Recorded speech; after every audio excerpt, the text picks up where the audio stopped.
ዛሬ አዲስ ነገር ነው የምናሳያቸው ለሙስሊም ወገኖቻችን። ለክርስቲያኖች እንኳን ምንም አዲስ ነገር የለም። መጽሐፍ ቅዱስ ለሺህ ዓመታት የሚናገረውን ነገር ይዘን አለን፣ እናምናለን። የእግዚአብሔር ነቢያት የተናገሩት ቃል እውነት እንደሆነ እናምናለን፣ እንቀበላለን። therefore እኛ ችግር የለብንም። ሙስሊም ወገኖቻችን ግን ችግር አለባቸው። ለሺህ ዓመታት በቃል እግዚአብሔር ውስጥ ከተጻፈው በተቃራኒ ሌላ ነገር እያሉ ነውና ስለዚህ እሱ የሚያምኑት ነገር እንኳን ይቅርና በእኛ መጽሐፍ በገዛ መጽሐፍቶቻቸው እንኳን ሊያስኬዳቸው እንደማይችል ነው የምናሳያቸው። አንድ ሙስሊም ጻፊ የጻፈውን በማንበብ ቢጀምር ጥሩ ነው። ሐሰን ታጁ የተባሉ ሰው እንደዚህ ይላሉ። መጽሐፋቸው የሐመረ ተዋህዶን ቅጥፈት በእስልምና እውነት የሚል መጽሐፍ አላቸውና እዛ መጽሐፍ ላይ ገጽ 173 ላይ እንደዚህ ይላሉ። ነብዩ ኢብራሂም ልጃቸውን እስማኤልን እንዲያርዱ በአላህ መታዘዛቸው በቁርአን ተተርኳል ይላሉ። በምን ተተርኳል? በቁርአን ተተርኳል። ከዛ የሚጠቅሱት ጥቅስ ደግሞ አለ። ሱራ 37 አያ ከ100 እስከ 107 እንደዚህ ይላል። ላንብብላችሁ። ጌታዬ ሆይ ከመልካሞቹ የሆነን ልጅ ስጠኝ፣ ታጋጅ በሆነ ወጣት ልጅም አበሰር ነው። ከእርሱ ጋርም ለሥራ በደረሰ ጊዜ ልጄ ሆይ እኔ በሕልሜ እኔ የማርድ ሆኜ አያለው፣ ተመልከትም ምን ታያለህ አለው። አባቴ ሆይ የታዘዝከውን ሥራ አላቢሻ ከታጋሾች ሆኜ ታገኘኛለህ አለው። ሁለቱም ትእዛዙን በተቀበሉና በግንባሩም ጎን ላይ በጣለው ጊዜ የሆነውን ሆነ። ጠራነውም አልነው፣ ኢብራሂም ሆይ ራእይቱን በእውነት አረጋገጥክ፣ እኛ እንደዚሁ መልካም ሰሪዎችን እንመነዳለን። እኔ ከቁርአን ይዘቶች መካከል በጣም የሚገርመኝ ነገር ሁሉም በቁርአን ውስጥ የሚገኙ ካራክተሮች እንደ ሙሐመድ ነው የሚናገሩት። አሁን መጽሐፍ ቅዱስን ብታነቡ አብርሃም እንደ አብርሃም ነው የሚናገረው፣ ሙሴ እንደ ሙሴ፣ ኢሳያስ እንደ ኢሳያስ፣ ጳውሎስ እንደ ጳውሎስ፣ ጴጥሮስ እንደ ጴጥሮስ። ሁሉም የየራሳቸው ቴስት አላቸው። ማለት የሆነ ሪያሊስቲክ ነው የመጽሐፍ ቅዱሱ ታሪክ እና የመጽሐፍ ቅዱስ አጻጻፍ። ስለዚህ እያንዳንዱ በመጽሐፍ ቅዱስ ውስጥ የሚገኝ ካራክተር የየራሱ ዲስቲንክቲቭ የሆነ እንትን አለው፣ ልዩ የሆነ ቴስት አለው እና ታቁታላችሁ። ማለት በጣም ሪያሊስቲክ ነው። ስታነቡ የሆነ ስታቲክ ነገር አይደለም የምታነቡት፣ ዳይናሚክ ነው። ማለት ለእያንዳንዱ ካራክተር የየራሱ የሆነ ባህሪ አለው፣ የየራሱ የሆነ ቃል ምርጫ አለው፣ የየራሱ የሆነ አነጋገር አለው እና የቁርአኑ ግን ልክ እንደ ሙሐመድ ነው የሚናገሩት ሁሉም እና የሱን ቲዮሎጂ ነው ደግሞ ሪፍሌክት የሚያደርጉት እና የሆነ በቃ ከላይ ተሰፍቶ የመጣ አይነት ስትሬት ጃኬት የሆነ አይነት ንግግርና አቀራረብ ነው ሁሉም ያላቸው እና ይሄ እንግዲህ መጽሐፉ የአምላክ ቃል ላለመሆኑ አንድ ማስረጃ ነው። የአምላክ ቃል ቢሆን ኖሮ የአንድ ሰው አነጋገር፣ የአንድ ሰው ቃላት ምርጫ፣ የአንድ ሰው ባህሪ ባላንጸባረቀ ነበር። ስለዚህ የአንድ ግለሰብ ባህሪ የቃላት ምርጫ የሚያንጸባርቅ ከሆነ therefore ሪያሊስቲክ አይደለም ማለት ነው እና ከልብ ወለድም ያነሰ ነው የሚሆነው። ጥሩ የልብ ወለድ ጸሐፊ አሁን ዘመናዊ ልብ ወለዶችን ካነበባችሁ ጎበዝ የልብ ወለድ ጸሐፊያን ለእያንዳንዱ ካራክተር የራሳቸውን ቴስት ይሰጧቸዋል አይደል እንዴ? ልብ ወለድ ራሱ በዚህ ልክ እውነታን ወደ ማንጸባረቅ ይቃረባል። የአምላክ ቃል ተብሎ ግን ሁሉም ነገር አንድ አይነት፣ ንግግሩ፣ አቀራረቡ፣ ሁሉም ነገር አንዱን ሙሐመድን መሆኑ ይሄ ልክ አይደለም እና መጽሐፍ ቅዱስን ስታነቡ እጅግ በጣም ነው ደስ የሚለው። ማለት የሆነ እንድታነቡት ራሱ የሚገፋፋ ነገር አለው። የሆነ አንድ አይነት ቶን አይደለም ያለው እና ከሰው የቃላት ምርጫ፣ ሐሳብ ፍሰት፣ የተለያዩ ነገሮች ከለራቸው ይቀያየራልና የቁርአኑ ግን እንደዛ አይደለም። ሁሉም ካራክተሮች እንደ ሙሐመድ ነው የሚናገሩት። አሁን እንግዲህ ይህንን ጥቅስ አንብበናል። ሱራ 37 ከ100 እስከ 107 ያለውን አንብበናል እና እዚህ ውስጥ እስማኤል የሚል ቃል አለ? በጭራሽ የለም። እስማኤል የሚል ስም አልተጠቀሰም። ግን ደግሞ ቁርአኑን ስታነቡ ይስሐቅ መሆኑን የሚጠቁሙ ነገሮችን ታገኛላችሁ። ለምሳሌ ሱራ 11 ከአያ 69 ጀምሮ እንደዚህ ይላል። መልእክተኞችንም ኢብራሂምን በልጅ ብስራት በእርግጥ መጡ፣ ሰላም አሉት። ሰላም አላቸው። ጥቂትም ሳይቆይ ወዲያውኑ የተጠበሰን የወይፈን ሥጋ አመጣ። እጆቻቸውም ወደ እርሱ የማይደርሱ መሆናቸውን ባየ ጊዜ ሸሻቸው።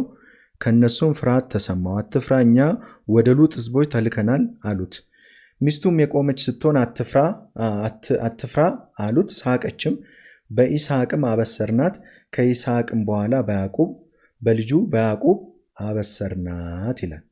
እንደዚሁም ሱራ 37 አያ 112 ላይ በይስሐቅም አበሰርነው ይላል።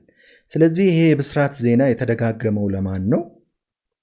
ለይስሐቅ ነው። የብስራቱ ዜና በቁርአን ውስጥ ተደጋግሞ የምናየው ለይስሐቅ ነው። መጽሐፍ ቅዱስም ውስጥ ደግሞ ተመሳሳይ ሐሳብ እናነባለን። እንደዚህ ይላል። ዘፍጥረት 17 ከ15 ጀምሮ እስከ 16 እንደዚህ ይላል።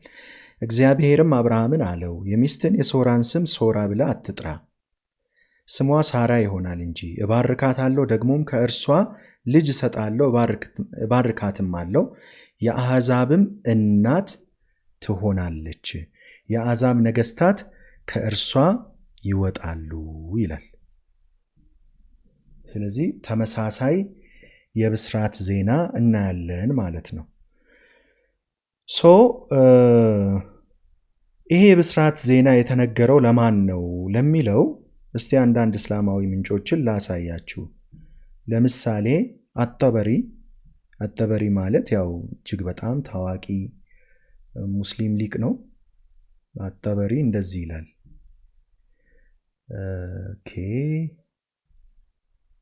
ነቢልዬ ለጊዜው ዞር በልልን። የአሲር ቃዲንም በኋላ እንመጣበታለን። ይሄኛው ይታያችኋል ስክሪኑ ላይ አይ ቲንክ አነስ ብሎ ነው የሚታየው፣ ብቻ የሚታያችሁ ይመስለኛል።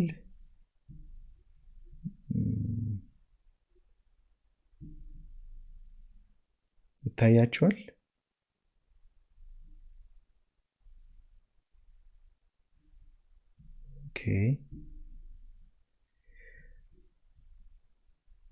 ኮንፈርሜሽን ላግኝ። ይታያል? ኦኬ እሺ፣ ላንብብላችሁ። አጠበሪ ዘ ሂስትሪ ኦፍ አጠበሪ ቮሊዩም 2 ላይ የሚገኝ ነው። እንደዚህ ይላል።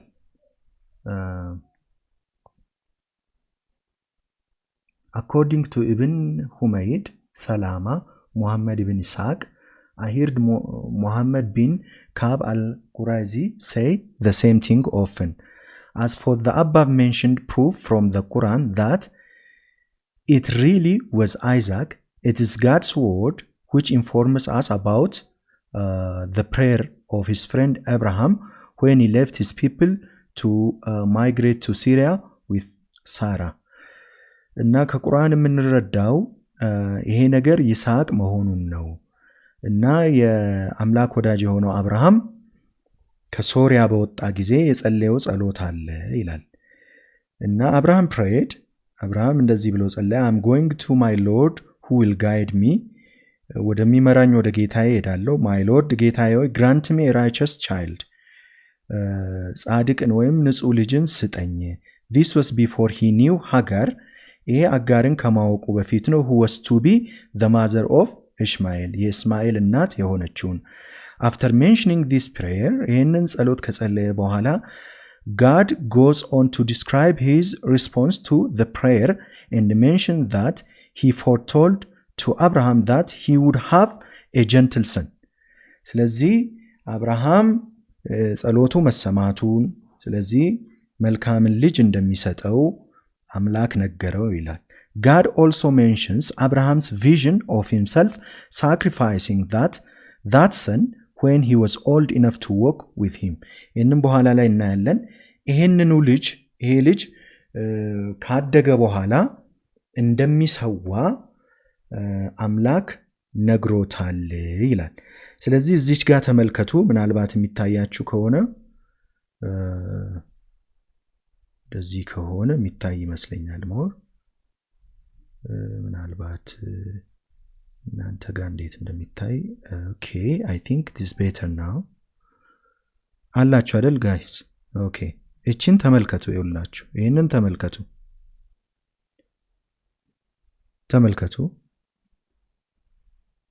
thus ስለዚህ ይላል wherever the Quran mentions God giving tidings of birth of son to Abraham ስለዚህ አምላክ የልጅን መወለድ ብስራት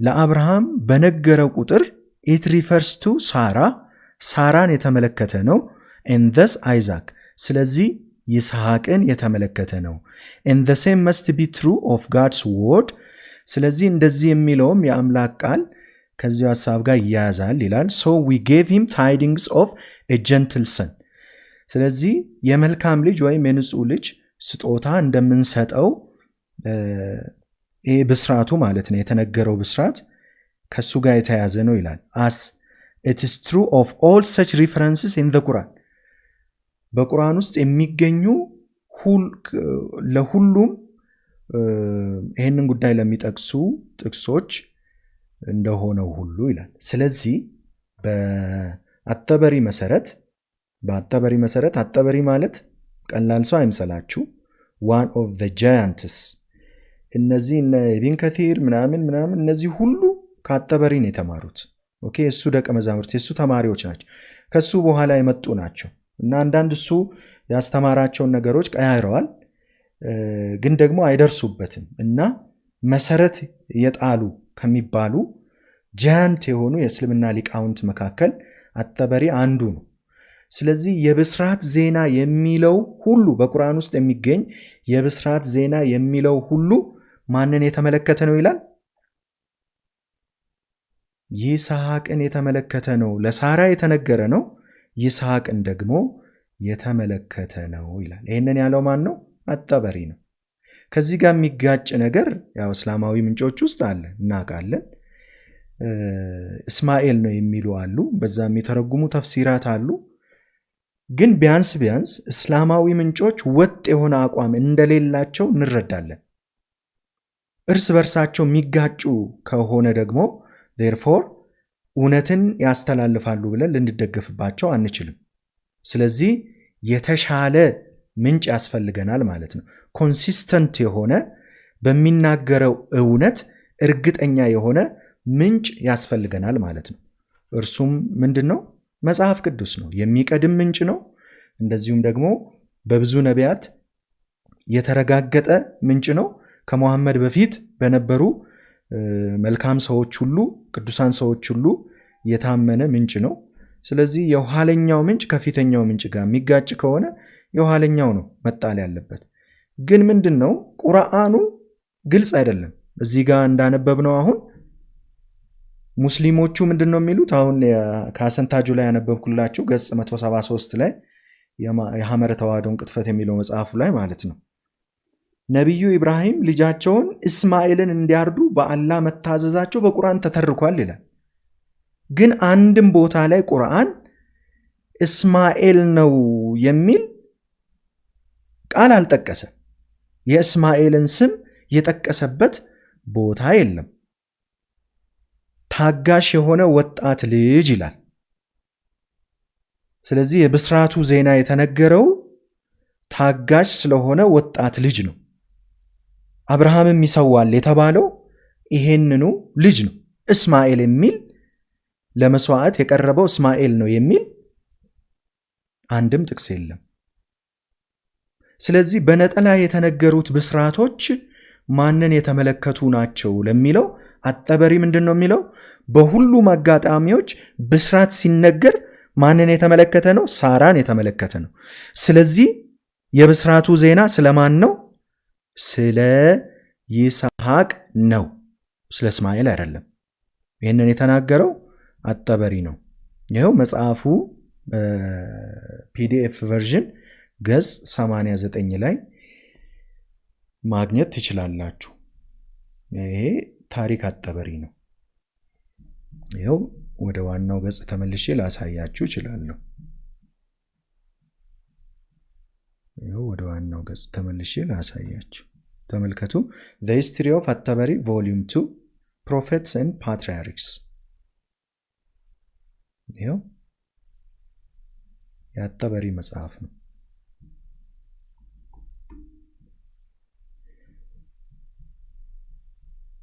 ስለዚህ በእስላማዊ ምንጮች መሰረት የብስራቱ ዜና የተነገረው ስለማን ነው? ስለ ይስሐቅ ነው።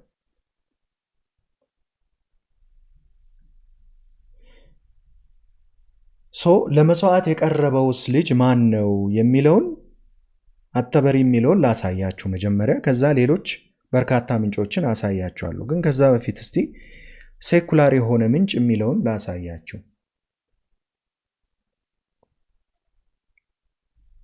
ይሄ ኢንሳይክሎፒዲያ ኦፍ ኢስላም የተሰኘ መጽሐፍ ነው። እንደምትመለከቱት ይታያችኋል አይደል? ጊብ ኤንድ ክራመር የተሰኘ ኢንሳይክሎፒዲያ ኦፍ ኢስላም የተሰኘ መጽሐፍ ነው። እዚህ ጋር ገጹን ማየት ትችላላችሁ። ገጹ ትንሽ እንትን ብሏል፣ ከመጽሐፍ ላይ ፎቶኮፒ የተደረገ ስለሆነ ገጽ 175 ላይ ነው ማሳያችሁ የሚለውን ተመልከቱ። አይ ሆፕ ይታያል። እስቲ ቼክ ላርግ። ኦኬ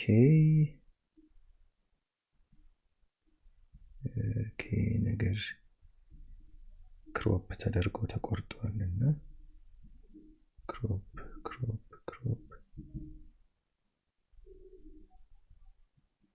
ክሮፕ ተደርጎ ተቆርጧል።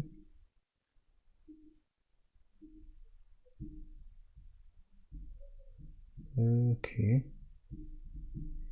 ይታያችኋል አይደል? ግን አሁን ይታያል። ሆፕ ይታያችኋል። ላንብብላችሁ። እንደዚህ ይላል። ኢንሳይክሎፒዲያ ኦፍ ኢስላም ላይ የሚገኝ ጥቅስ ነው። እንደዚህ ይላል። the Quran verse above quoted does not state which son was to have been sacrificed። ከላይ የተጠቀሰው የቁርአን ጥቅስ የትኛው ልጅ ለመስዋዕት እንደሚቀርብ ስለማይናገር ይላል። many Muslim theologians refer the intended sacrifice to Ismail። ብዙ ሙስሊም ቴዎሎጂያኖች ለመስዋዕት የታሰበው እስማኤልን እንደሚያመለክት ይናገራሉ ይላል። ከዛ አዛቢ አዘመክሻሪ አልባይዳዊ on the passage አጣባሪ ኢብን አላቲር እያለ አተላቢ እያለ ይቀጥላል። ስሞችን ይጠቅሳል። አላታሪ፣ ኪሳይ but it may be said that ነገር ግን እንዲህ ማለት ይቻላል ይላል። the oldest tradition እድሜ ጠገብ የሆነው ወይም ቀደምት ትውፊት አተላቢ የተሰኘው expressly emphasizes the asabi and tabi'un. It means the companion of the prophet and their successors from Ibn al-Khattab to Ka'ab al-Ahbar did not differ from the Bible on this question ያለውን ሰማችሁ? የተጠቀሰው የቁርአን አንቀጽ ለመስዋዕት የቀረበው ልጅ ማን እንደሆነ አይናገርም። ብዙ ሙስሊም ሊቃውንት ለመስዋዕት የታሰበው እስማኤል መሆኑን ይናገራሉ። ነገር ግን አልታላቢ የተሰኘው ቀደምት ትውፊት በአጽንኦት እንደሚገልጸው አሳባና ታቢኡን ማለትም የነቢዩ ወዳጆችና ከዑመር ኢብን ኸጣብ ጀምሮ እስከ ከዓብ አልአህባር ድረስ የሚገኙት ወገኖች ይህንን ጉዳይ በተመለከተ ከመጽሐፍ ቅዱስ የተለየ አቋም አልነበራቸውም ይላል። ስለዚህ የመጽሐፍ ቅዱሱ አቋም ማን ነው ይላል? ይስሐቅ ነው ይላል። ስለዚህ ቀደምቶቹ ሙስሊም ሊቃውንት ከዚህ ሐሳብ ጋር ይስማማሉ። ማን በሚለው? ይስሐቅ በሚለው ማለት ነው። ይስሐቅ በሚለው ለምሳሌ ያህል ኢብን አባስ የተሰኘው የሙሐመድ ወዳጅ የነበረው ሙስሊም ጸሐፊ ለመስዋዕት የቀረበው ልጅ እስማኤል ይሁን ይስሐቅ እርግጠኛ ባልሆነ አነጋገር ሁለቱንም በመጥቀስ ይጽፋል። ይስሐቅ ይሁን እስማኤል እርግጠኛ አይደለም፣ ግን የሁለቱንም ስም ጠቅሷል። እንትኑ እንደዚህ አድርጋችሁ ማሰብ ትችላላችሁ። ኤርሊ እስላም ላይ ይስሐቅ የሚል እምነት ነበረ። ከዛ በኋላ አንዳንዶቹ ይስሐቅ ነው ሲሉ፣ አንዳንዶቹ እስማኤል ሲሉ የኮንፊውዥን ዘመን ነበረ።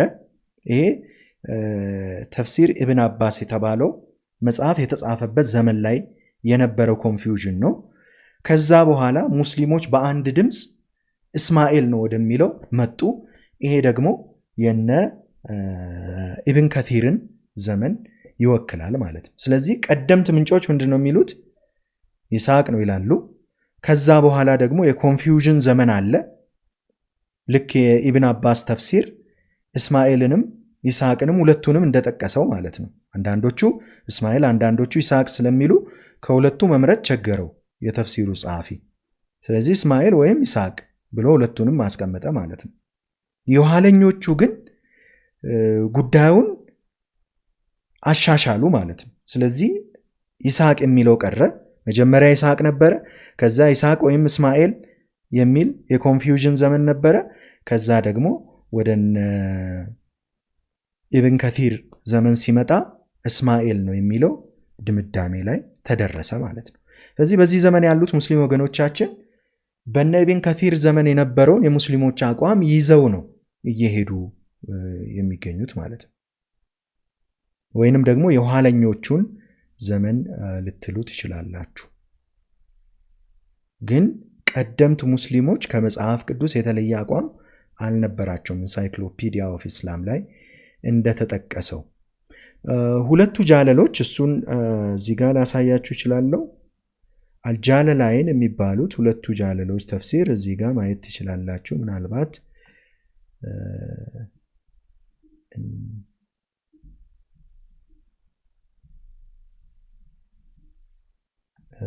አይ ቲንክ ከሬንጅ ውጭ ይወጣል መሰለኝ። ይታያችኋል? አሁን ይታያችኋል? አይ ቲንክ ትንሽ ቆረጥ ብሏል። ኤኒዌይ ላንብብላችሁ፣ ቢቆረጥም ላንብብላችሁ። እንደዚህ ይላል: When we ransomed him, the one whom he had been commanded to sacrifice, namely Ishmael or Isaac. ከዛ ተመልከቱ እዚህ ጋር two different opinions፣ ሁለት የተለያዩ አቋሞች ይላል። ከዛ with mighty sacrifice, a mighty ram from paradise, the same one that Abel had offered as sacrifice እያለ ይቀጥላል ማለት ነው። ስለዚህ ሁለቱ ጃለሎችም ምን ይላሉ? ይሄ እንግዲህ ዘግይቶ የመጣ ተፍሲር ነው። ስቲል በዛ ዘመን በሁለቱ ጃለሎች ዘመን ራሱ ጥርት ያለ አቋም አልነበረም ማለት ነው ህዝበ ሙስሊሙ ዘንድ።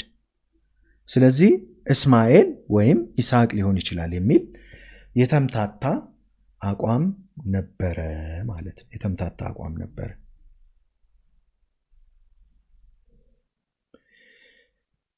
ነገር ግን ደግሞ የአጠበሪን ቅድም ያነበብነውን ከተመለከታችሁ ማን ነው ይላል? አጠበሪ ይስሐቅ ነው ይላል። በግልጽ ግልጥ ያለ አቋም ይዞ ይስሐቅ ነው ይላል። ነገር ግን ደግሞ እስማኤል ያሉም እንደነበሩ ይናገራል። ለምሳሌ there is no doubt that the son ለምሳሌ according to Ibn ሁማይድ ይልና ይዘረዝራል chain of narration. There is no doubt that the son Abraham was ordered to sacrifice was Ishmael ይልና እስማኤል ነው የሚሉ ሙስሊሞች እንዳሉ ይናገርና ከዛ በኋላ ቅድም ያነበብነውን ያስከትላል። as for the above mentioned proof from the Quran that it really was Isaac. በእርግጥ ማን ነበረ ይላል? ይስሐቅ ነበረ። It is God's word which informs us about the prayer of his friend Abraham when he left his people to migrate to Syria with Sarah. ስለዚህ ይህንን የሚነግረን የአምላካችን ቃል ነው። የአብርሃም ጸሎት ምን የሚል ነበረ ይላል?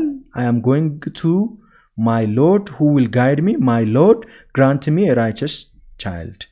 ስለዚህ አምላኬ ሆይ መልካም የሆነን ልጅ ስጠኝ ብሎ አብርሃም ጸለየ። This was before he knew Hagar. ከላይ የተጠቀሰውን የሙስሊሞች አቋም ነው ሪፊዩት የሚያደርገው ባይዘወይ። ይሄ ከአጋር ጋር ከመተዋወቁ በፊት ነው ይላል። ጸሎቱ የመቼ ነው? ከአጋር ጋር ከመተዋወቁ በፊት ነው። After mentioning this prayer, God goes on to describe his response to the prayer and mention that he foretold to Abraham that he would have a gentle son. በዚህ ከዚህንን ጸሎት ከሰማ በኋላ አምላክ ምን ይላል? አማንሻ ዌልካም ያፌት ሰላም ብያለሁ። ይህንን ጸሎት ከሰማ በኋላ ለጸሎቱ መልስ ይነግረዋል። ማን? አላህ ለአብርሃም። ከዛ ይቀጥልና God also mentioned Abraham's vision of himself sacrificing that son when he was old enough to walk with him. ስለዚህ ከላይ ምን አለ? ቃል የተገባለት ልጅ ከአብርሃም በፊት ከአብርሃም ከአጋር ጋር ከመተዋወቁ በፊት የተነገረ ነው አለ። አብርሃም ከአጋር ጋር ከመተዋወቁ በፊት የተነገረ ነው። ስለዚህ አብርሃም ከአጋር ጋር ከመተዋወቁ በፊት ቃል የተገባ ይሄው ልጅ ነው መስዋዕት እንደሚሆን እየነገረው ያለው አምላክ ይላል አጣበሪ። ስለዚህ የመስዋዕቱ ልጅ ማን ነው? ይስሐቅ ነው። በምን መሰረት? በቁርአን መሰረት። በኋለኞቹ ሙስሊሞች ፈጠራ መሰረትስ እስማኤል ነው። በቁርአን መሰረት አጣበሪ በትክክል እንዳብራራው ማለት ነው ቃል የተገባው አብርሃም ከአጋር ጋር ከመተዋወቁ በፊት ስለሆነ ቃል ኪዳኑ ሳራን የሚመለከት ስለሆነ ልጁ ሊሆን የሚችለው ይስሐቅ ነው። ከቁርአን የምንረዳው ይህንን ነው። በሙስሊሞች ፈጠራ መሰረት ደግሞ እስማኤል ይሆናል ማለት ነው። እስማኤል ይሆናል። So the book does not mention any tiding of a miracle child being given to Abraham except in the instance where it refers to Isaac. ስለዚህ መጽሐፉ ወይም ቁርአን መልካም የሆነን ብስራት አንድም ቦታ አይጠቅስም ከይስሐቅ ጋር የተያያዘ ካልሆነ በስተቀር። ስለዚህ ሁሉም ብስራቶች ከማን ጋር የተያያዙ ናቸው? ከይስሐቅ ጋር የተያያዙ ናቸው ይላል። ምን አለው አላህ ለአብርሃም በአጠበሪ መሰረት፣ በአጠበሪ የቁርአን ማብራሪያ መሰረት in which God said, and his wife standing by laughed when we gave her tidings of Isaac and after Isaac of Jacob. ሚስቱ ሳቀች ስለ ይስሐቅ፣ ከይስሐቅ በኋላ ደግሞ ስለ ያዕቆብ መልካም ብስራት ስናበስራት። አላህ ነው የሚለው፣ በቁርአን ውስጥ የተጻፈ ነው። ከዛ and then he became fearful of them, ፈራቸው። they said fear not, አትፍራ አሉት። and give him tiding of a wise son, አስተዋይ የሆነ ልጅ መልካም ዜና ነገሩት ይላል። then his wife approached, ሚስቱ ቀረበችው mourning and smote her face and cried a barren old woman. ፊቷን መታችና ምን ብላ ጮኸች? እያቃሰተች ምን ብላ ጮኸች? ያረጀች መካን ሴት ብላ ጮኸች ይላል። thus ስለዚህ wherever the Quran mentions God giving tiding of the birth of a son to Abraham, ቁርአን ልጅ ይወለዳል የሚለውን መልካም ዜና ለአብርሃም እንደተነገረ በሚናገርበት ቦታ it refers to ሳራን የተመለከተ ነው and thus Isaac። ስለዚህ ይስሐቅን ነው። and the same must be true of God's words, so we gave him tidings of a gentle son. ስለዚህ ይሄኛውም መልካም የሆነን ልጅ መልካም በሆነ ልጅ አበሰር ነው የሚለውም ከዚህ ጋር የተያዘ ነው ይላል። አንድ አይነት ነው ይላል። as it is true of all such references in the Quran, እንደዚህ ያሉ በቁርአን ውስጥ የሚገኙ ጥቅሶች እንደሚናገሩት ሁሉ ስለዚህ መልካም ብስራት በተነገረበት ቦታ ሁሉ ይስሐቅ ነው ይላል። ከዛ እንደዚህ ያለ ይቀጥላል። ተመልከቱ።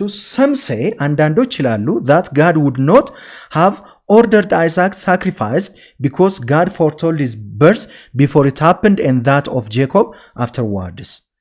እዚህ የሱን መወለድ አስቀድሞ ስለተናገረ አምላክ ከዛ ቀጥሎ ደግሞ ያዕቆብ እንደሚወለድ ስለተናገረ ሊሆን አይችልም፣ ይሄ ነገር ሊሆን አይችልም ነው። but this claim does not necessarily prove their view correct.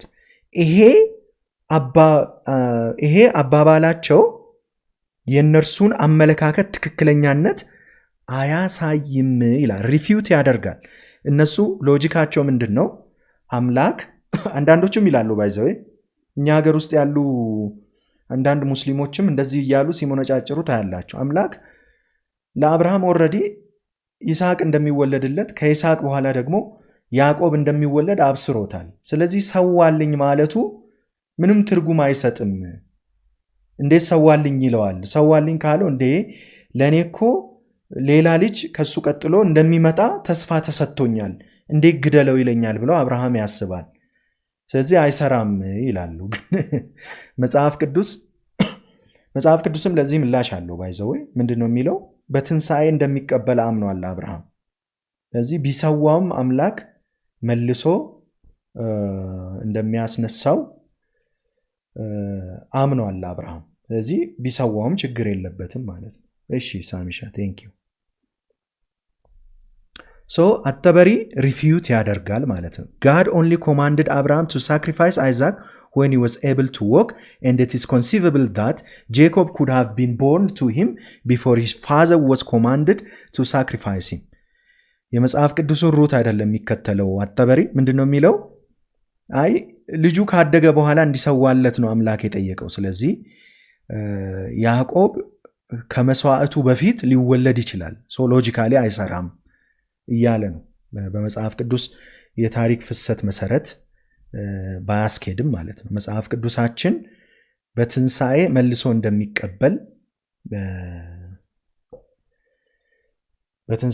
እንደሚቀበል ስላመነ ነው ይላል።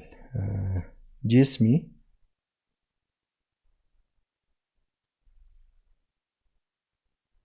አይ ነው ፎይ የራሱን ጥናት ይሰራል። ያ እውነት ለሁሉ ለብዙ ወገኖች እንደ ስፕሪንግ ቦርድ ነው። ግን እነ ፎይ ምናምን የራሳቸውን ጥናትም ጭምር እየሰሩ የሚያቀርቡ ወንድሞች ናቸው። ቴንክ ዩ ኤኒዌይ ፎር ዘ ኮምፕሊመንት። እስልምና ላይ ይሰራሉ፣ ችግር የለው። ከዛ በኋላ ቀጥሎ ያሉትንም ሐሳቦች ደግሞ ስታነቡ አይ ይስሐቅ ሊሆን አይችልም አብርሃም ነው ማን ነው እስማኤል ነው የሚሉትንም እንደዚህ ሪፊዩት ያደርጋል። ለምሳሌ የመስዋዕቱ ስፍራ ለይስሐቅ የተነገረው ሶሪያ ውስጥ ነው፣ ግን እንዴት መካ ሊሆን ይችላል ለሚሉትም ደግሞ የራሱን ምላሽ ይሰጣል። እሱን ማንበብ ትችላላችሁ። ኤኒዌይ ከዛ እዚች ጋር ያለችዋል ላንብብላችሁ። እንደዚህ ለሚሉት according to Musa bin Harun, Amr bin Hamad, As-Sabat, As-Suddi, Abu Malik and Abu Sali, Ibn Abbas and Murra al-Hamdani, Abdullah and some of the companions of the Prophet, እነዚህን ስማቸውን የሰማችኋቸው የነብዩ ወዳጆች የነበሩ ግለሰቦች ይላል። እነሱን ይጠቅስና ትልልቅ ስሞችን ይጠቅስና እንደዚህ ይላል። እነዚህ ተራ ሰዎች አይደሉም፣ የነብዩ ወዳጆች የነበሩ ናቸው። እንደዚህ ይላል። ገብርኤል told Sarah, ገብርኤል ለሳራ እንደዚህ አላት፣ now that you will have a son named Isaac, ይህንን ወቂ ይስሐቅ የተሰኘ ልጅ ይኖርሻል። after him will come Jacob, ከሱ በኋላ ያዕቆብ ይመጣል። and she smote her cheek in wonder. ጉንጯን በመደነቅ መታች። as God said አምላክ እንዳለው she smote her face ፊቷን መታች እንዳለው ቁርአን ውስጥ አለ ይሄ። she said shall I bear a child when I am old woman and my husband is an old man. ባሌም አርጅቶ እኔም ያረጀው ሴት ሆኜ ልጅ እንዴት ሊኖረኝ ይችላል ነው ሐሳቡ። this is indeed a strange thing. ይሄ ያልተለመደ ነገር ነው። they said እንደዚህ አሏት do you wonder at the commandment of God?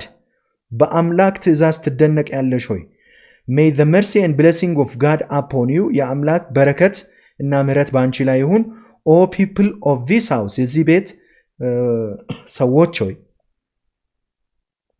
he is the praiseworthy one እሱ ምስጋና የተገባው ነው the glorious one የከበረው ነው Sarah said to Gabriel ሳራ ለገብርኤል እንደዚህ ያለችው what is the sign of this matter የዚህ ምልክቱ ምንድነው So he took a dry piece of wood in his hand and bent it between his fingers ደረቅ እንጨት ወሰደና በጣቶቹ መካከል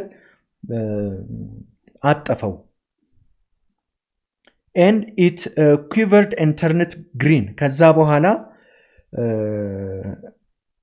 እንደ መንቀጥቀጥ አለና ወደ አረንጓዴነት ተቀየረ then Abraham said ከዛ አብርሃም እንደዚህ አለ he is therefore a sacrifice to God ስለዚህ እርሱ ለአምላክ መስዋዕት ይሆናል እኔ አላልኩም ጋይስ አጠበሪ ነው ይሄንን የጻፈው አጠበሪ ደግሞ እነማንን የጠቀሰው የነብዩ ሙሐመድን ወዳጆች ነው የጠቀሰው የነብዩ ሙሐመድን ወዳጆች ነው የጠቀሰው ከዛ ቀጥሎ እንደዚህ ይላል ተመልከቱ when Isaac grew up ይስሐቅ ባደገ ጊዜ Abraham had a dream in which he saw him and was told አብርሃም ህልም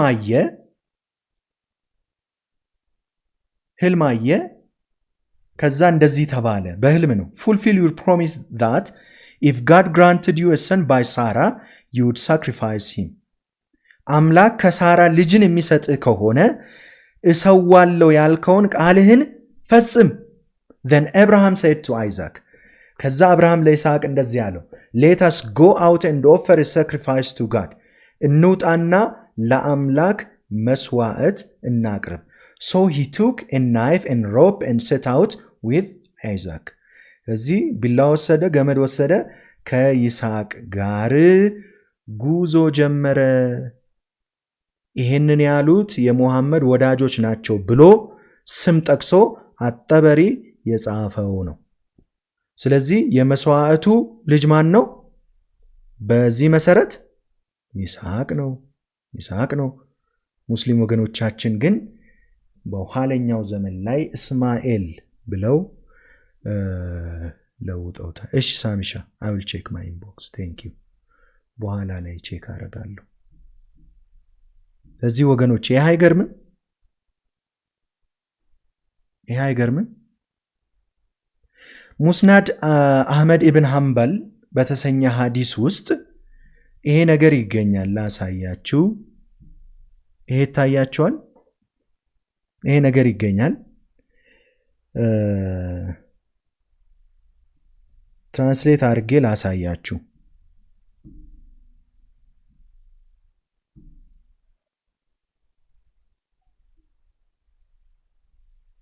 ኦኬ ኔት ትንሽ ይዘገያል anyway ተመልከቱ ይሄንን Gabriel took Abraham to Jamarat al-Aqaba where Satan appeared to him ይሄ ሰይጣን አብርሃምን ልጁ እንዳይሰዋ ሊያሳስተው ነበር ምናምን ብለው የሚወግሩት ድንጋይ አለ አይደል ገብርኤል አብርሃምን ወደዛ ወሰደው ይልና ከዛ እዚህ ጋር የሚለውን ተመልከቱ Abraham wanted to sacrifice his son Isaac አብርሃም ልጁ ይስሐቅን ሊሰዋ ፈለገ he said to his father ከዛ ይስሐቅ ለአባቱ እንደዚህ ያለው Oh my father bind me tightly so that I do not struggle and my blood will splash on you when you slaughter me አባቴ ሆይ እንዳልፈራገጥና የኔ ደም አንተ ላይ እንዳይረጭ እሰረኝ አለው ይላል ስለዚህ ማን ነው ያለው ይላል ይስሐቅ ነው ያለው ይላል ይታያችኋል አይደል ይታያል እዚህ ጋር ይስሐቅ ይሄው አይዛክ ነው የሚለው። ወደ እንግሊዝኛ ተርጉሜው ነው አረብኛውን። ከዛ በኋላ የሚያሳዝነው ነገር ኦሪጂናል ሐዲሱ ይሄ ነው። ከዛ ኮመንት የሚያደርጉ የኋለኞቹ ሰዎች ይመጡና ይህንን ነገር ለመቀየር ይሞክራሉ። ኦኬ እንደዚህ ሲሆን ሞር ይታያል ልበል ይሻላል። ኦኬ ሙሉ ፔጁ ታያው ነው። ኦኬ እኔ ጋር እዚህ ጋር አነስ ቢልም ግን ለእናንተ ይታያል። ጥሩ ነው። ተመልከቱ። its chain of narration is authentic ይላል። የሐዲሱ የዘገባ ሰንሰለት አውተንቲክ ነው። በአረብኛው ሳሂህ ነው ይለው። ሳሂህ ይላል በአረብኛው። ከዛ except for his statement ይልና ከዛ when Abraham intended to sacrifice his son Isaac። ተመልከቱ። ከዚህ ውስጥ እንግዲህ ለዚህኛው ቃል ብቻ ተለይቶ የተቀመጠ chain of narration የለም። ሰውየው ሲናገር ሁሉንም አንድ ላይ ነው የተናገረው። chain of narration ሰውየው የጠቀሳቸው chain of narration ሁሉም ልክ ናቸው። ግን እቺን ከመካከል ይቆርጧትና ኖ እቺኛዋ ስህተት አለባት ይሏቸዋል ሙስሊም ሊቃውንት። ስለዚህ እቺኛዋ ሰውየው የፈጠራት ኢረር ናት ብለው ያስተባብላሉ። ግን ስንቱን እንደዚህ ብሎ ማስተባበል እንደሚችሉ አላቅላቸው።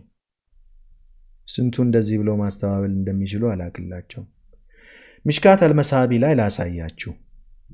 ይሄንንም ተመልከቱ። ሚሽካት አልመሳቢ ነው ይሄ። Muhammad bin al-Muntashir told of a man who vowed to sacrifice himself if God rescued him from his enemy. ይሄኛው ደግሞ እንደዚህ ነው የሚለው።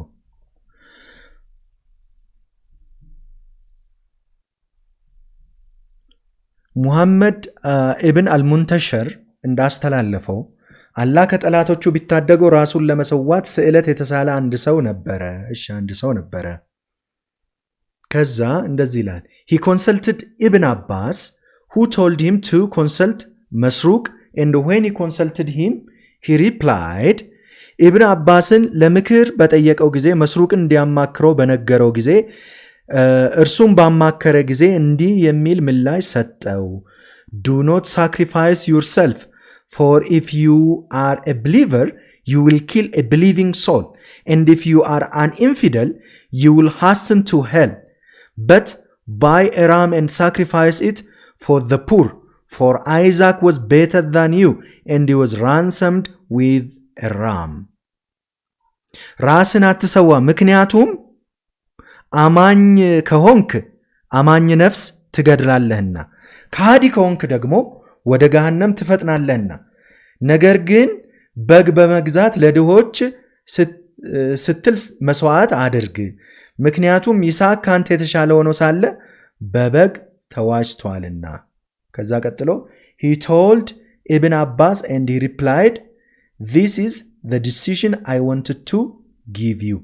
ጉዳዩን ለኢብን አባስ ባወጋው ጊዜ እኔም ልነግር የፈለግኩት ውሳኔ ይሄው ነበር በማለት መለሰለት ይላል። ከዛ የግርጌ ማስታወሻ ላይ እንደዚህ ይላሉ። This agrees with the story of the Old Testament. ይሄ እንግዲህ የሐዲሱ ጸሐፊዎች ናቸው። ተመልከቱ። አሁን ሙስሊሞች ከላይ የወረደውን በቀጥታ የመጣውን ሐዲስ ቢያነቡ የሚያነቡት አሁን ያነበብነውን ነው። ማለት የመስዋዕቱ ልጅ ማን ነው ይላል? ይስሐቅ ነው ይላል። ሐዲሱ እንደወረደ ማለት ነው። አረብኛውንም ማየት ትችላላችሁ። የመስዋዕቱ ልጅ ይስሐቅ ነው ይላል። ግን እነርሱ አሁን እንግዲህ ሰው እንደወረደ ካነበበ ጥያቄ ይፈጥራል። ስለዚህ የራሳቸውን ጭማሪ ደግሞ ከታች ያስቀምጣሉ። ተመልከቱ። This agrees with the story in the Old Testament which says that Abraham was preparing to sacrifice Isaac, where the usual Muslim version is that it was Ishmael. የተለመደው የሙስሊም ዘገባ ወይም ቅጂ የሚለው እስማኤል ነው። ግን ይሄኛው መጽሐፍ ቅዱስ ውስጥ ከተጻፈው ጋር ይስማማል ይላል። አረብኛውንም እዚህ ጋር ማየት ትችላላችሁ። ከዛ በኋላ አልአልባኒ ደግሞ ይመጣል ማለት ነው። የሐዲስ አጥኚ ሐዲሳትን አጣርቶ ይሄ ሐቀኛ ነው፣ ይሄ ደግሞ ስህተት ነው ብሎ ለሙስሊሞች የሚነግር። ተመልከቱ፣ ይሄ ሐዲስ ውሸት ነው ብሎ እንዳይጥል ከማን እንደመጣ ተመልከቱ፣ በማን እንደተረጋገጠ ተመልከቱ። ኢብን አባስ የሙሐመድ ያጎቱ ልጅ የቅርብ ወዳጁ ታላቁ ሙፈሲር ጭምር ያረጋገጠው ነው። ይሄ ትልቅ ስም እዚህ ጋር አለ። ሌሎች ታላላቅ ስሞችም አሉ እዚህ ውስጥ። ስለዚህ ሐሰት ነው ብሎ አልተናገረም፣ እውነት ነው ብሎም አላጸደቀም። ምን አለ እዚህ ጋር? ሁክሚልና እቺ አልተጠናችም ማለት ነው። አልአልባኒ ነው ይህንን ያለው።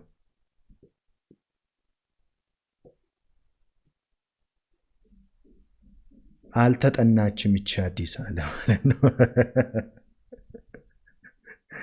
ቢቸግር ማለት ነው። ቢቸግር ሐሰት ነው እንዳይል ተቸገረ ሰውየው።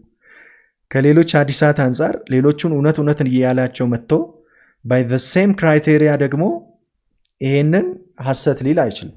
እውነት ነው እንዳይል ደግሞ ከእስልምና የተለመደ ዘገባ ጋር የማይስማማ ሐሳብ አለ። ከማን የመጣ? ኢብን አባስ ጭምር ኮንፈርም ያደረገው በመስሩቅ የተነገረ፣ ይህም ትልቅ ስም ነው። ኢብን አባስ ደግሞ ከሱ በላይ ያለ ስም፣ በሱ የተረጋገጠ ጉዳይ ነው። ስለዚህ ሐሰት ነው እንዳይል ተቸገረ። እውነት ነው እንዳይልም ደግሞ ሙስሊሙ ማህበረሰብ ኮንፊውዥን ውስጥ እንዳይገባ ሰጋ። ስለዚህ ሁክሙን ሲያስቀምጥ ምን አለ? አይ እቺን አላጠናም። ለምን አላጠናም? እቺን አንዲት ሐዲስ ለይቶ ለምን አያጠናም? ከዛ ሁሉ ሐዲስ ለምን ሳያጠናት ቀረ? ችግር አለ ማለት ነው ጋይስ። ግልጽ ነው፣ ግልጽ ነው። ችግር አለ ማለት ነው። ሌላም ሐዲስ ላሳያችሁ እችላለሁ።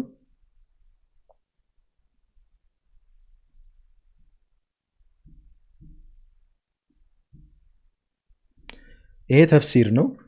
ተፍሲር አጠበሪ ነው። ዌብሳይቱን ማየት ትችላላችሁ። ምናልባት ሙሉ ገጹ የሚታያችሁ ከሆነ በኪንግደም ኦፍ ሳውዲ አረቢያ የተረጋገጠ ነው። ኪንግደም ኦፍ ሳውዲ አረቢያ ያረጋገጠው ነው። ኦኬ፣ ኦልሬዲ ክሮፕ ስለተደረገ ላይታያችሁ ይችላል።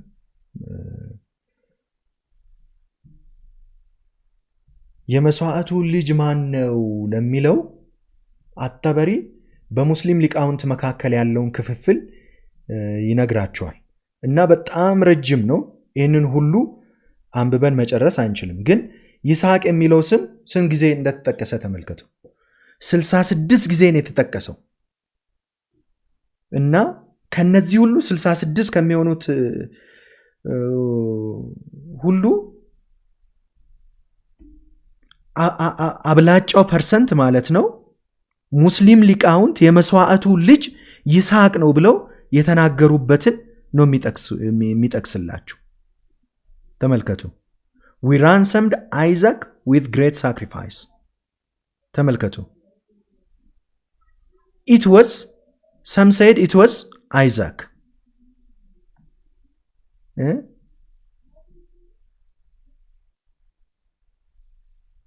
አብዱል ሙጠሊብ አባስ ኢብን አብዱል ሙጠሊብ ምን አለ? it was Isaac ይስሐቅ። ተመልከቱ። ይሄ ሁሉ it was Isaac on the authority of ካብ ኢብን አልአሽራፍ ማለት ነው። ትልቅ ስም ነው። መስሩቅ ማን አለ? it was Isaac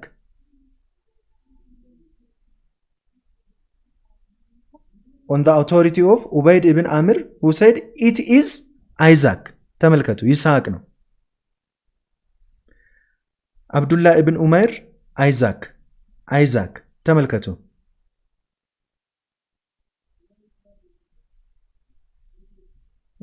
አቢ አል ሁዘይል ምን አለ? it was Isaac።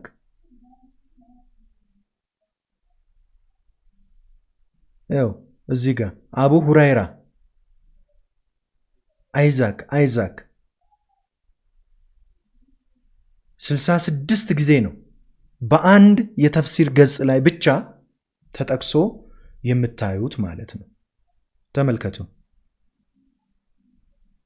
እዚህ ጋር አይሁድ ይስሐቅ ነው አሉ ይላል እያለ ይቀጥላል። ማን ነው መልካም ብስራት የተበሰረው ይሰዋል የተባለው?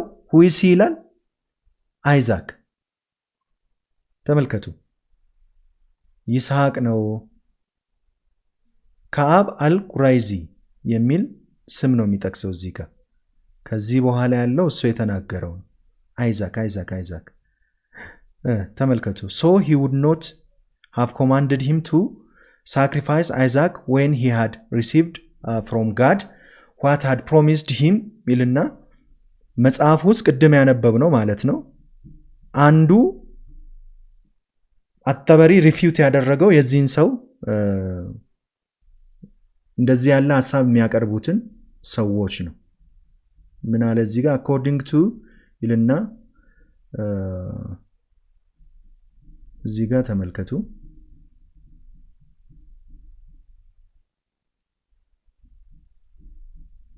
እዚህ ጋር some they say that God would not have ordered Isaac sacrificed because God foretold his birth before it happened and that of Jacob afterwards, but this claim does not necessarily prove their view correct ይላል።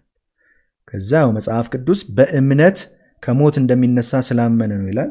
አጠበሪ ደግሞ ሌላ ሎጂካል የሆነ አልተርኔቲቭ ግን መጽሐፍ ቅዱስ ውስጥ የሌላ አልተርኔቲቭ ያቀርባል። እሱ ምንድነው? ያዕቆብ ከሱ መስዋዕት በፊት ሊወለድ ይችላል ምክንያቱም አላህ ካደገ በኋላ ነው ብሎ ስላለው ይላል። ስለዚህ እነዚህ ሁሉ እስላማዊ ምንጮች ጋይስ አንዱ ሙስሊም ሊቅ ሌላውን ሪፊዩት እያደረገ ጭምር በዚህ መንገድ የመስዋዕቱ ልጅ ማን ነው ይላሉ? ይስሐቅ ነው ይላሉ። ስለዚህ ይሄ እጅግ በጣም ግልጽ ነው ማለት ነው። እጅግ በጣም ግልጽ ነው። እዚህ ኢንሳይክሎፒዲያ ላይ እንዳነበብነው ደግሞ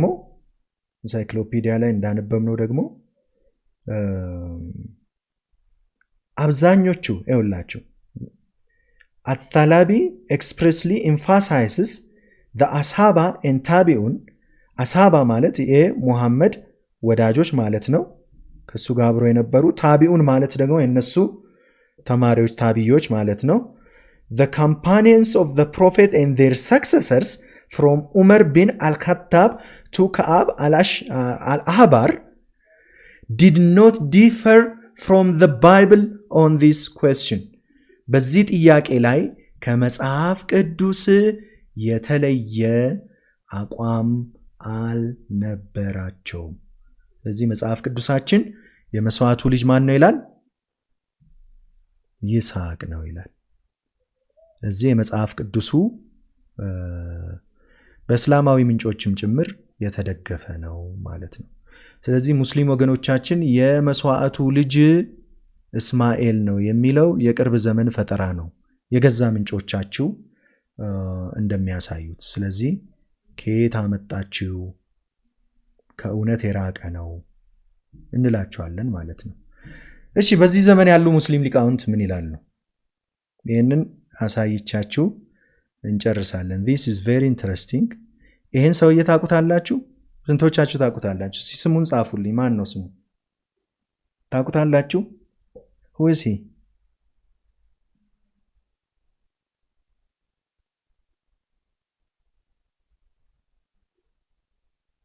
ማን ነው ስሙ? ታውቁታላችሁ? ዴቭ። ሙስሊሞች ያው በሙግስ ሲረቱ ይስቃሉ እናውቃለን። በደንብ ሳቅ። ለዘመናት ተሸክማችሁት የኖራችሁት የገዛ ተረታችሁ በገዛ መጽሐፋችሁ እነዚህ ሲፈርስ ያው ከመሳቅ ውጪ ምንም አማራጭ የላችሁ። ይሄ ያሲር ቃዲ ይባላል። በጣም ታዋቂ ሙስሊም ሊቅ ነው። ስለዚህ ጉዳይ ምን እንደሚል በደንብ ስሙ። And what we shall inshallah ta'ala go over and demonstrate, this isn't an opinion. እሺ ቼክ ላርክ። ድምፁ ይሰማችኋል? ድምፁ ይሰማችኋል?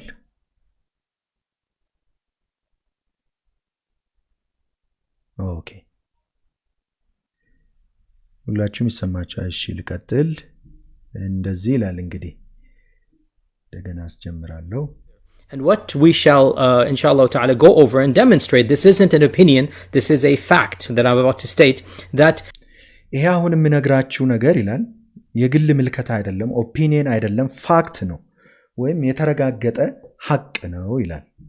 The majority, some would argue the vast majority of early commentators of the Quran, of the earlier generations, felt that the dhabih or the sacrifice was intended for Ishaq alayhi salam.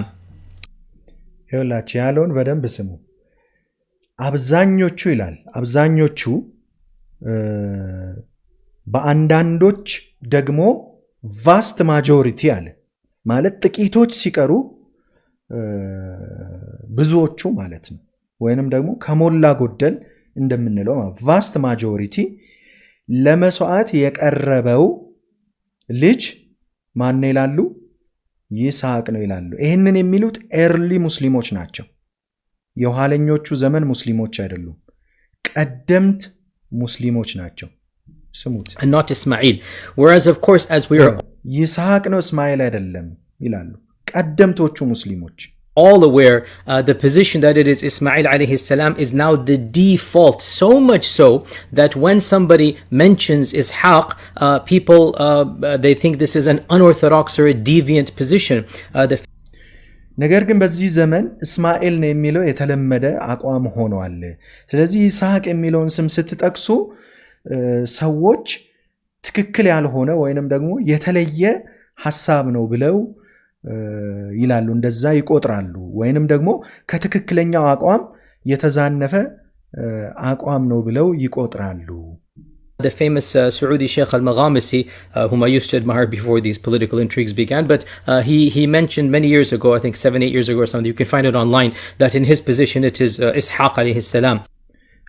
ይሄ ደግሞ ስሙን የጠቀሰው ትልቅ የሙስሊም የሳውዲ አረቢያ ሙስሊም ሊቅ ወደ 70 ምናምን ዓመት ያለፈው ታሪክ ነው። በእርሱ አመለካከት ለመስዋዕት እና ግራ መጋባት ተነስቶ ነበረ። በዚህ ምክንያት students of knowledge and ulama, a'udhu billah, this is like a dal mudil position, how dare you, what not. And again, you know, when you're ይሄ የተሳሳቱ ሰዎች ክፉ ሰዎች ሐሳብ ነው፣ እንዴት እንደዚህ ትላለ አዑዙ ቢላህ እያሉ ሼኹን ሲያወግዙት ነበር። እንዴት እንደዚህ ብለ ለመናገር ደፈር? You're not familiar with different positions. Whatever you're taught becomes the standard narrative. It becomes the orthodox opinion. And somebody ስለዚህ አሁን በሙስሊም ህዝብ መካከል ያለውን ችግር ነው ሼህ ያሲር የሚጠቅሰው። ምንድነው? ያው በቃ አንዴ ሰዎች የተማሩት ነገር ለነሱ ትክክለኛ ነገር ይሆናል። ዲፎልት ፖዚሽን ቀጥተኛው ወይም ብቸኛው ትምህርት እርሱ ተብሎ ይቆጠራል። ያው ሙስሊሞች መካከል ያለ ችግር ነው። አሁን ዛሬ ያሉት ሙስሊሞች የመስዋዕቱ ልጅ እስማኤል ነው የሚለውን እንደ እምነት አቋም ይዘዋል። ግን ቀደምት ሙስሊሞች ከመሐመድ ጋር የነበሩ ሰሃቦች የነሱ ተማሪዎች ይስሐቅ ነበር ብሎ ያምናሉ የሚለውን ነገር ሲሰሙ ለነሱ ከፍተኛ የሆነ ድንጋጤ ነው። Somebody comes along, and in this case Maghamisi, whether I agree or not, is in this whole lecture. የሳውዲ አረቢያው ሼህ መጋመዚ ይባላል። የሱን ስም የጠቀሰው I'm not giving you my opinion, by the way. That's a separate lecture altogether. I might hint at it, but ስለዚህ እኔ አሁን የገዛ አቋሜን አይደለም እየነገርኳችሁ ያለሁት፣ እውነታውን ነው። በእስላማዊ ምንጮች ውስጥ ያሉትን እውነታ ነው እየነገርኳችሁ ያለሁት ብሎ ራሱንም ነፃ እንደማውጣት ነው። የሰውዬ ባይዘው ዶክተር ያሲር ቃዲ ማለት ትልቅ ስኮላር ነው እና ራሽናል መሆን ይፈልጋል።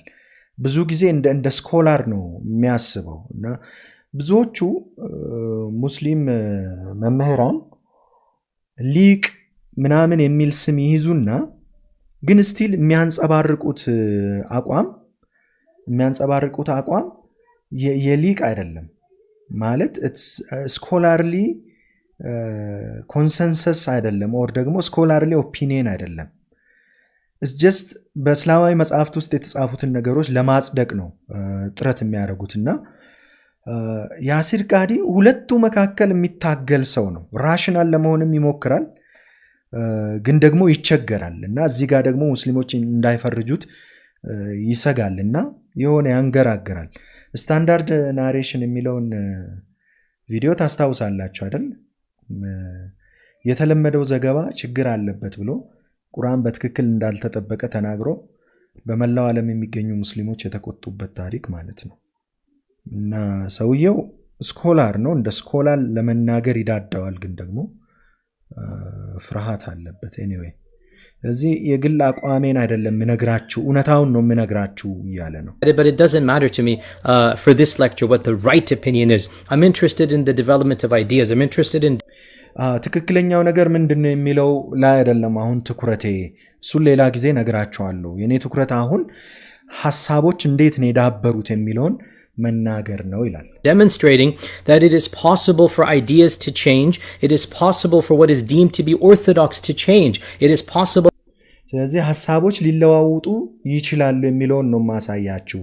በአንድ ወቅት ትክክለኛ አቋም ነው የተባለው ነገር ሌላ ጊዜ ደግሞ ሊለወጥ ይችላል። ኦርቶዶክስ ብሎ ሲል ቀጥተኛ በሚል ሴንስ ነው ቃሉን እየተጠቀመ ያለው ኦርቶዶክስ ቸርች ለማለት አይደለም። ይገባችሁ? Possible that majority positions change. It is possible that a majority position that was accepted by the vast majority of scholars simply becomes completely thrown out the window, to the extent that when somebody mentions a mainstream position that might have been well known in the 2nd, 3rd century, that person is viewed as being completely coming out of left field. Nobody's ever. ስለዚህ ምን እያለ ነው? ጥንቶቹ ቀደምቶቹና ከሞላ ጎደል የሁሉም የሚባለው አቋም በኋላ ላይ ተለውጦ ሰዎች እርሱን ሐሳብ ጥለውት እርሱን ሐሳብ እውነት ነው ብሎ የሚያነሳ ሰው እንደ ሐሰተኛ የሚቆጠርበት ጊዜ ሊመጣ ይችላል። ስለዚህ ሐሳቦች ከጊዜ ጋር ይለዋወጣሉ ነው። በዚህ ኬዝ ይስሐቅ ነው የሚለው የቀደመው ሐሳብ ተለውጦ እስማኤል ሆነዋል ማለት ነው። የሙሐመድ ወዳጆችና ከርሱ ጋር የነበሩት የነርሱ ተማሪዎች ይስሐቅ ነው ብሎ ያምኑ ነበረ። ከዛ በኋላ እስማኤል ነው የሚለው ሐሳብ መጣ። አሁን ይስሐቅ ነው የሚል ሰው እንደ ሐሰተኛ ይቆጠራል ማለት ነውና እሱን ነው ያስረዳ ያለው። Nobody's ever heard of this opinion before, and this shows us that for all of this is going to be raised at the end of the talk. Some of the points that we can benefit from all of this. Now, the argument that I'll be making is, of course, and this is not an argument, I should take that back. The facts that I will be presenting, this is an open shut case. The facts that I will be presenting is that እያቀረብኩላችሁ ያለውት እውነታ ይላል። የግል ምልከታ አይደለም። ማቀርበው ሙግት ብሎ ጀምሮ ነበር። አይ ሙግት የሚለው ይቅርና እውነታ ነው የምነግራችሁ ብሎ አጽንኦት ሰጥቶ ይናገራልና እኔ ምነግራችሁ እውነታ ይላል። በደንብ that there was a seismic shift in how our scholars of tafsir viewed the story of Ibrahim and who the sacrifice was, and that የአብርሃም ታሪክ ምንድነው የመስዋዕቱ ልጅ ማን ነው የሚለውን በተመለከተ ሙስሊም ሊቃውንት የሐሳብ ለውጥ አድርገዋል። In early Islam, the vast majority of the giants felt that it was Ishaq alayhi salam. የቀደሙት ሙስሊሞች the vast majority ይላል ከሞላ ጎደል ሁሉም ሊባል በሚችል ሁኔታ ማለት ነው ይስሐቅ ነው ብለው ያምኑ ነበረ። ከዛስ And then of course in later times, in pre-modern times, and of course in our times, it is almost as if there is an ijma' to the point that when a person mentions Ishaq, that Ishaq was the sacrifice, people lose their rationality, or they become very emotional or whatnot, and this is a demonstration of how ideas can change over time. ስለዚህ በጣም በሚገርም ንግግር ነው ሐሳቡን የቋጨውና የቀደሙት ሙስሊሞች ከሞላ ጎደል ሁሉም ሊባል በሚችልበት ሁኔታ ይስሐቅ ነው ይሉ ነበር። በኋላ ላይ ግን ከኛ ዘመን ቀደም ብሎ የነበሩ ሙስሊሞች እስማኤል ነው ወደሚል ሐሳባቸውን ለወጡ። ስለዚህ አሁን ይስሐቅ ነው ብሎ ማለት እንደ በሐሰተኛነት ያስፈርጃል። ስለዚህ ሙስሊም ሼኾች ወይም ሊቃውንቶች ሐሳባቸውን በዚህ ልክ ቀይረዋል። ከሞላ ጎደል ሁሉም ሊባሉ በሚችሉበት ሁኔታ በሙሐመድ ዘመንና ከእርሱ ተከትሎ ባሉት ዘመናት ይስሐቅ ነው ይሉ ነበረ። ከዛ እስማኤል ነው የሚሉ ድምጾች ተነሱ። ከዛ ዛሬ ሁሉም እስማኤል ይላል ማለት ነው። ግን ሙስሊም ምንጮችን ስታነቡ ቀደምቶቹ ምን ይሉ ነበረ? ይስሐቅ ይሉ ነበረ ወገኖች።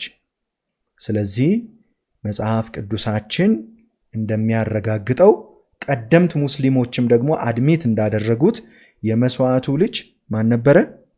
ይስሐቅ ነበረ። እስማኤል ነው የሚለው የኋለኛው ፈጠራ ነው ማለት ነው። ግልጽ ነው ሐሳቡ። ስለዚህ ሙስሊም ወገኖች የእናንተ ሼኾች በዚህ ልክ የገዛ እንኳንስ መጽሐፍ ቅዱስን የገዛ መጽሐፍታቸውን ለውጠዋል። ቀደምቶቹ ሙስሊሞች ይስሐቅ ነው ብሎ ነበር ያስተማሩት። ኋላ ላይ ግን እስማኤል የሚል ሐሳብ አምጥተው የገዛ ሊቃውንቶቻችሁ ሐሳብ ሺፍት አድርገዋልና በዚህ ልክ የሚለዋወጥ አቋም ነው በእናንተ መጽሐፍት ውስጥ የሚንጸባረቁት። ስለዚህ ኮንክሉዥኑ የመስዋዕቱ ልጅ ማን ነው የሚለው ሁለተኛ ደረጃ ላይ ያለ ክርክር ነው። እስማኤልም ቢሆን ይስሐቅም ቢሆን በመስዋዕቱ ትርጉም ላይ ለውጥ አያመጣም። የቃል ኪዳኑ ልጅ ማን ነው በሚለው ላይ ለውጥ ያመጣል። ምክንያቱም መዳን የሚመጣው በቃል ኪዳኑ ልጅ በኩል ስለሆነ ማለት ነው። ስለዚህ የቃል ኪዳኑን ልጅ የቃል ኪዳን ባልሆነ ልጅ በእስማኤል ልንተካው አንችልም። የቃል ኪዳን ልጅ ማለት ለዓለም ሁሉ መዳን የሚሆነው መሲህ የሚወለድበት የሚመጣበት መስመር ማለት ነው። ያንን መስመር መቀየር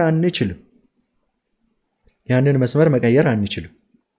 ስለዚህ ቀላል ነገር ነው እያልኳቸው አይደለም፣ ግን ሁለተኛ ላይ የምናስቀምጠው ነገር ነው። ግን የመስዋዕቱ ትርጉም ምንድነው ነው? ይስሐቅ የጌታችን የኢየሱስ ክርስቶስ ታይፕ ነው ወገኖቼ። በብሉይ ኪዳን ውስጥ የሚገኙ ትልልቅ ፊገሮች አብርሃምንም ብትሉ ይስሐቅንም ብትሉ ኢቭን ያዕቆብንም ብትሉ ታላላቅ ነቢያትን እነ ዳዊትን ብታነሱ ጌታችን ኢየሱስ ክርስቶስ በእነርሱ ውድቀት አልወደቀም እንጂ እነርሱ ያለፉበት መልካም መንገድ ወይንም ደግሞ እነርሱ የኖሩት መንፈሳዊ የሆነ እግዚአብሔርን ደስ የሚያሰኝ ሕይወት የመሲሁ ታይፕ ነው። ለምሳሌ ዳዊት ያለፈበት መከራ፣ በመከራው ውስጥ ሆኖ ወደ እግዚአብሔር ሲጮህ የሚናገራቸው ንግግሮች፣ መሲሁ ራሱ በአንደበቱ ሆኖ አንዳንድ ጊዜ ሲናገር ታያላችሁ አይደል? አምላኬ አምላኬ ለምን ተውከኝ የሚለው ጸሎት ለምሳሌ እጆቼና እግሮቼን ቸነከሩኝ የሚል አለ። እዛ ውስጥ እጀ ጠባቤን ዕጣ ተጣጣሉበት የሚል አለ። ልብሴን ተከፋፈሉ፣ እጀ ጠባቤ ላይ ዕጣ ተጣጣሉበት፣ አጥንቶቼ እስኪቆጠሩ ድረስ ይላል ዳዊት። አልፎ ከራሱ መከራ የገዘፈ ነገር ይናገራል። ለምን? የመሲሁ ታይፕ ስለሆነ ማለት ነው። ይስሐቅም ልክ እንደዚሁ ነው። የመሲሁ ታይፕ ነው ይስሐቅ። እግዚአብሔር የመስዋዕቱን በግ በማዘጋጀት ምን አደረገው? ይስሐቅን አተረፈ አይደል? በጉም ባይዘዌ ይስሐቅም በጉም ሁለቱም የመሲሁ ሻዶ ናቸው። ምክንያቱም ይስሐቅ ወደ ተራራው ሲወጣ ለመሰዋት ነበር ሲሄድ የነበረው። ልክ ጌታችን ኢየሱስ ክርስቶስ መስቀሉን ተሸክሞ ወደ ተራራ እንደወጣ የተጓዙበት ቀን ቁጥር ራሱ ወገኖቼ ከጌታችን ሞትና ትንሣኤ ጋር የተያያዘ ነው። 3 ቀንና 3 ሌሊት ነው የተጓዙት። ሄዳችሁ ተመልከቱ። አንዱ የጌታን ትንሣኤ የሚያሳየው እርሱ ነው።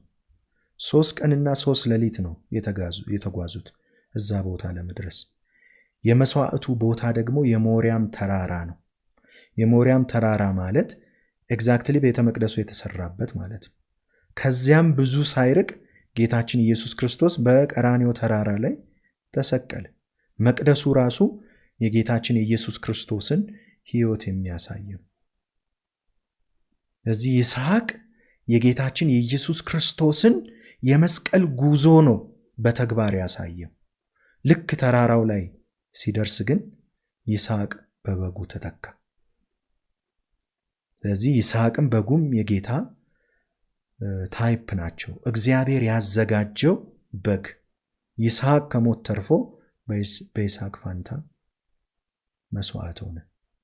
መጽሐፍ ቅዱስ ለዚህ ነው እነሆ የዓለምን ኃጢአት የሚያስወግድ የእግዚአብሔር በግ ብሎ ጌታችን ኢየሱስ ክርስቶስን የሚጠቅሰው።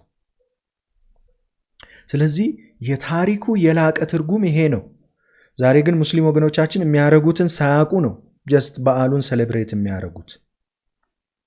በዓሉን ሴሌብሬት ማድረጋችሁ መልካም ሆኖ ግን ትርጉሙን ታውቁታላችሁ ወይ? ከበስተጀርባው ያለውን ይህንን ትልቅ ምስል ዘንግታችሁ የምታከብሩት በዓል የተሟላ ትርጉም የለውም። አንደኛ ነገር ታሪኩን አዛብታችሁ መጽሐፍ ቅዱስ ነቢያት ሁሉ የተቀበሉት ይስሐቅ ነው የሚል ነው። ለተስፋው ቃል የተነገረ ነው። ኢቭን የእናንተ የቀደሙት ሙስሊም ሊቃውንት ከሙሐመድ ጋር የነበሩት የእሱ ወዳጆች ከእነርሱ ደግሞ የተማሩት ሁለተኛ የሙስሊም ትውልድ ይስሐቅ ነው ብሎ ሲያስተምር ሲያምን ኖሮ ኋላ ላይ የመጡት ግን ታሪኩን አዛብተው እስማኤል ነው ብሎ ዋሿችሁ። ስለዚህ ወገኖች ሃይማኖት እንደዚህ አይመሰረትም። ሲጀመር የሙሐመድ ወዳጆች ከነርሱ ጋር የነበሩ ሰዎች እንደዚሁም ከነሱ የተማሩ ሰዎች ይስሐቅ ነው ብለው ካመኑ ኋላ ላይ የመጡት ከነርሱ ተሽለው ነው የሚቀይሩት። ከነሱ ተሽለው ነው የሚቀይሩት። በእስማኤል ተተካ ይስሐቅ። በእስማኤል መተካቱ ብቻ አይደለም፣ የእስማኤል ሕይወት ፎርሻዶው ያደረገው ያ ትልቅ ታሪክ የጌታችን የኢየሱስ ክርስቶስ የመስቀል ሥራ በፓጋን ሪቹዋል ተተካ። ዛሬ መካ ላይ የሚደረገው ነገር ወገኖቼ ነቢያት የሚያውቁት ተግባር አይደለም። እዛ ቦታ ላይ እየተፈጸመ ያለው ዛሬ ፓጋኒስቲክ ሪቹዋል ነው የሚፈጸመው። የካዕባው ድንጋይ ስፓጋን፣ የካዕባው ድንጋይ ፓጋን ነው። 7 ጊዜ ካውንተር ክሎክዋይዝ የምትዞሩት ፓጋን ነው። ሰይጣንን እንቀጠቅጣለን ብላችሁ ድንጋይ የምትወረውሩት ፓጋን ነው። የምትሮጡት ሩጫ ፓጋን ነው። የምታደርጉት ነገር በሙሉ ቅድመ እስልምና አረብ ፓጋኖች ሲያደርጉት የነበሩትን ነው።